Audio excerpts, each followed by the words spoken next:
If you were old enough to remember a specific movie in the 1980s, there's a part where Brian Johnson says, "You know, Bender, without trigonometry, there'd be no engineering."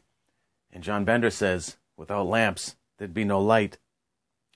If you remember the name of that movie, leave it in the comment section, and you'll get a big thumbs up from me for knowing which movie that came from.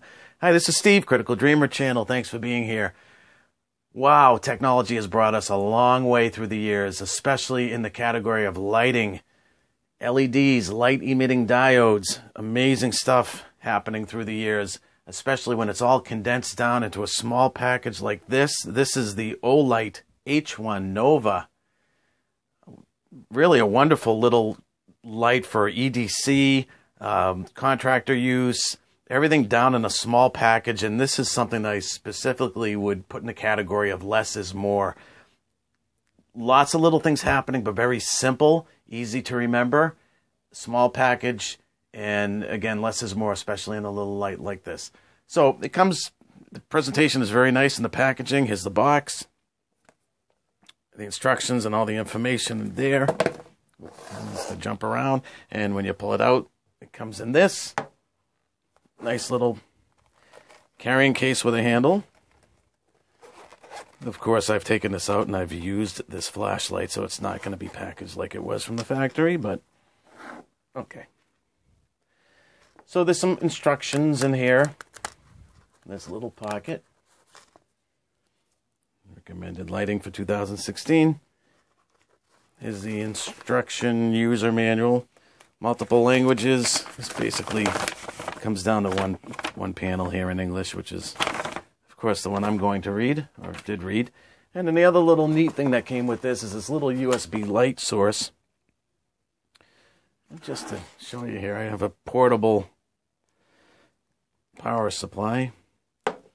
Oh, there's 3 LED bulbs in that. Let's take the cover off. And there you go. You know, this is probably around, I think what I came up was, it was somewhere around what would be the medium mode on the flashlight. It was 60, maybe a little less than 60 lumens. I'm not exactly sure, but it's okay because this is more of an auxiliary lighting source. But it is a neat little thing. I was actually not expecting it to come in the package, so it was a cool little find. I'll put it aside for now, but just figured I'd throw that in since that's what came with it. And then here's the light. This case has this little carrier part in here. It has a couple little instructions here how to remove the H1 from the silicone mount. And before first use, unscrew the tail cap and take off the insulating film. We'll do that in a second. And there's the pocket clip. Let's put that aside for now. So this has a really neat head strap. Stretchy. The elasticity is very nice on this. And the silicone mount, which is very comfortable. These two work together very nicely when it's on your head, between the elasticity of the head strap and the softness of the silicone. I think there was one point I had this on for maybe 4.5 hours one day, and I actually forgot it was on me. I forgot I was wearing it. It actually really was very comfortable, and that's not an exaggeration. So I was very impressed with the way these two components work together. So when the light's in the mount, it can be adjusted, rotated up or down while you're wearing it, so you can angle your beam where you'd like it. And of course, you can wear the headband off center, either way if you'd like to. So it's a lot of thought went into this. I think just for, again, less is more. It's a simple way of dealing with having a light on your head, and we know that there's all kinds of ways to do that. This body of this flashlight it's a unibody aluminum alloy. The length is 2.30 inches. The thickness is 0.76 in the middle here. It's a tiny bit more than 3/4 of an inch, and 0.83 at the thickest part of the head. The bulb is a Cree XML2 LED. This one is in cool white. It's not the natural white, but I ordered this in the cool white. And the battery uses that one that most people are familiar with, the CR123A.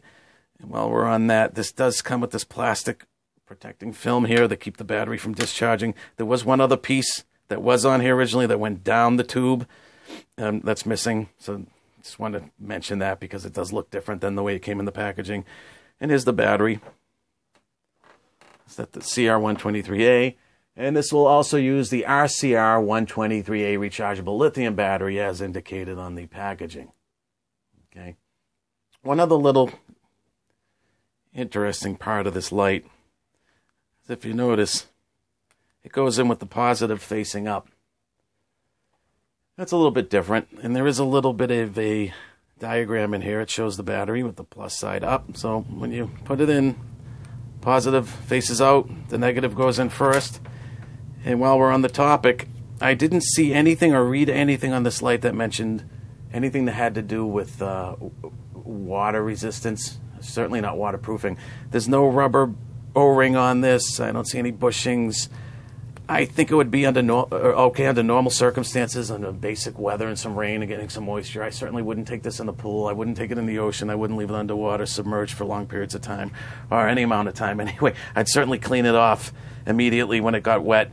I've yet to see anything that has to do with water with this unit, but it's not really anything that's a concern with me because this is a nice little unit. I think to get banged around is fine, and I think it'll hold up pretty darn well based on what it's meant to do. So the waterproofing really isn't an issue to me. It's just something I wanted to bring up because I did notice that there was nothing in the construction that indicated that it would hold up to any type of water exposure. Okay, let's get to the modes. To some of the lighting. Basically, the way I break it down, there are 5 modes.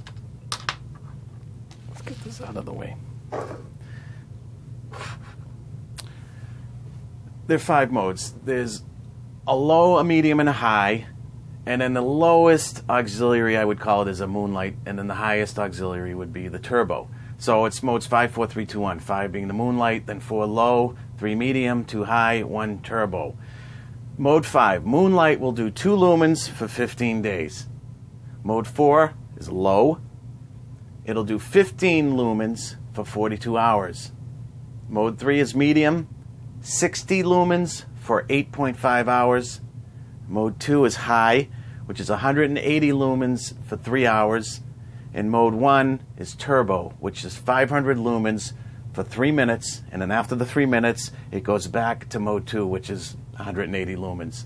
That's the basic idea of how the modes work. So basically, the brightness levels are listed as modes, but you can simply think of them as low, medium, and high, with a moonlight in the bottom and a turbo at the top. I guess if you want to call those kind of bookends, however you want to think of it. Again, it's less is more, and it's very simple. It's the 5 modes. That's how it works. And let's go through it. Basic mode, click to turn on. There's a nice, comfortable rubber button here. It's not too deep to depress. It's not too shallow. It's very comfortable, easy to find when it's on the head, easy to locate. All right, so just click to turn on. That's it. While pressing, after you turn it on, it'll scroll through the 3 basic levels, the low, medium, and high, and it'll keep repeating that. So let's hold it down. And there we go, low, medium, high, low, medium, high. And it'll keep scrolling through those, and you release on up at the mode you would like. So if we want medium, as medium, we let go. We want to go to low, we press and hold. Low, let go. And then to turn off, click it again once. That's how the basic modes work. Then there's moonlight mode. From off, you want to press and hold. Press once and hold. And then it's on moonlight mode, and it'll stay there.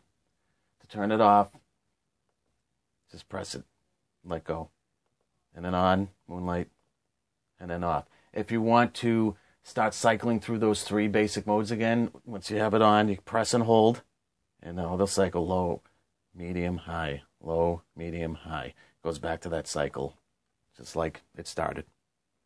And this will remember the most recent brightness level you were on. So let's say we're medium, and we shut it off.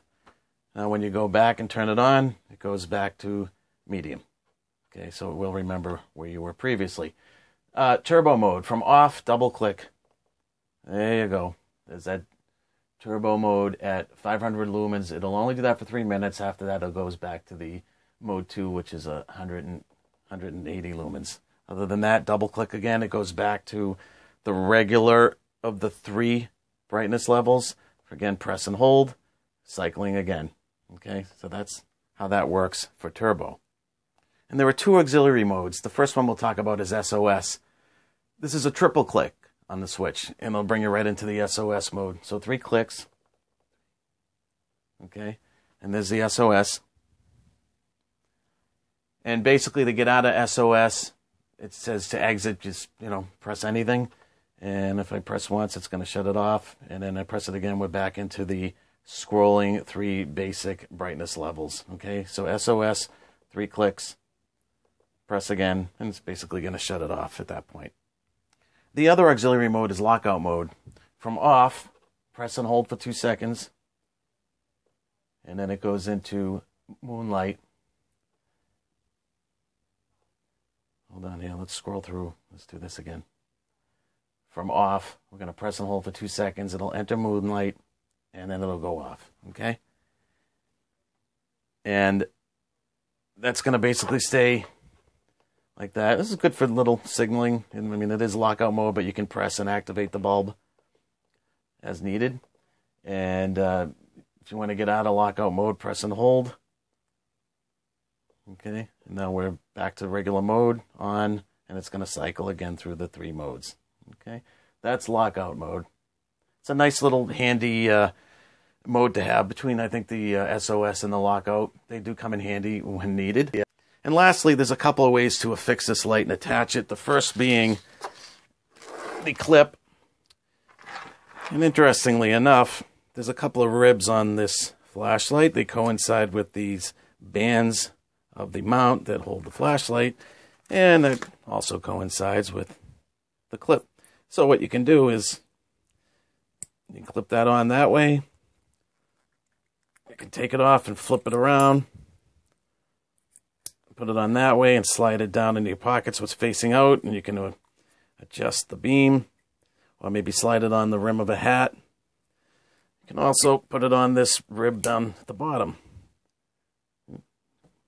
Get a little bit of a higher rise to it when it's in your pocket. I'll flip it the other way.